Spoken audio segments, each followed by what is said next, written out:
Oh yeah, big adventure factor there. I'm an anarchist, look at me. What is it you're doing to promote anarchy? I'm an anarchist, look at me. That's all we were. It wasn't any actual plan, strategy, or anything to overthrow the government. It was just, that was the thing you did. You know, like people today getting their nose pierced. We were anarchists. Right. But it didn't mean anything. The younger people at the time were like really into the anarchy stuff, and they were all under 18, and they were, you know, they were still indestructible. They were still willing to go out and do the crazy things in real life, and the rest of us were doing those kinds of crazy things, but kind of worried about it more than they were. If you're 15 and you just learn how to write and you just learn how to publish to a global audience in the same month, you end up writing a lot of embarrassing stuff you can't retract. It sort of belongs to the world. It never occurred to us not to write about something unless we were pretty sure we were going to get busted. But we were lonely kids, lonely teenagers. Some of us were lonely adults, or isolated for whatever reason. There were a lot of people in smaller communities who didn't have anybody else to talk to. I made a pipe bomb or two in my day. That was a popular one. You know, well, who else would we tell about it? Sometimes you go out and do something particularly crazy just so you could tell people about it. At the time, there was this book, the Anarchist Cookbook, which was, you know, banned, and so we appreciated that it was a banned book. And so our goal was to take as much of the Anarchist Cookbook as we could, put it in electronic form without plagiarizing.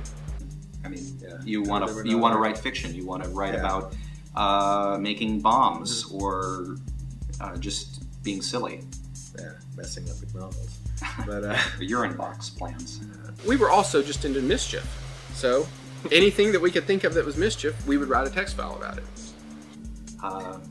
But you do it because you're, I guess, for the same reason teenagers hang out in clumps, or people form companies. You know, you're just hanging out with your friends. it was the first time any of us at that age had any way to publish anything that other people could read. Yeah, they had text files that were written, and they talked. It's funny, these text files are written by other junior high kids, and they talk about stuff at their school.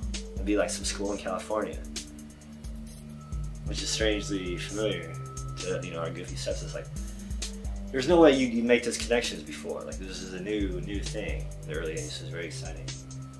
And I guess in retrospect, that improved all of our English skills. Yeah, I'm sure you recall the Columbine incident. Right. And whenever that happened, I was at work, and I'm talking with some friends, and they're like, how could they not see that there's this group of teenagers walking around in black trench coats, talking about explosives, toting guns? How can they not see that this is a problem? And, you know, this isn't that long ago. And I was completely stunned because I thought everybody did that. I had a trench coat. I made explosives. I played with guns on the weekend. I didn't have any hate. And I think that was the thing that separated us. You know, I didn't hate anybody. I didn't hate my schoolmates. I didn't hate anybody. But we made explosives. We shot guns on the weekends. We had our black trench coats. We had T-shirts with anarchy on them. We were all of that stuff there. All the things that the Columbine kids were. Except that we didn't have any hatred. But it was a real eye-opener to think, you mean y'all, you know, my friends at work, you mean y'all didn't do this? And they're like, no, you did? And I said, maybe. No, not Hold on. me. I need to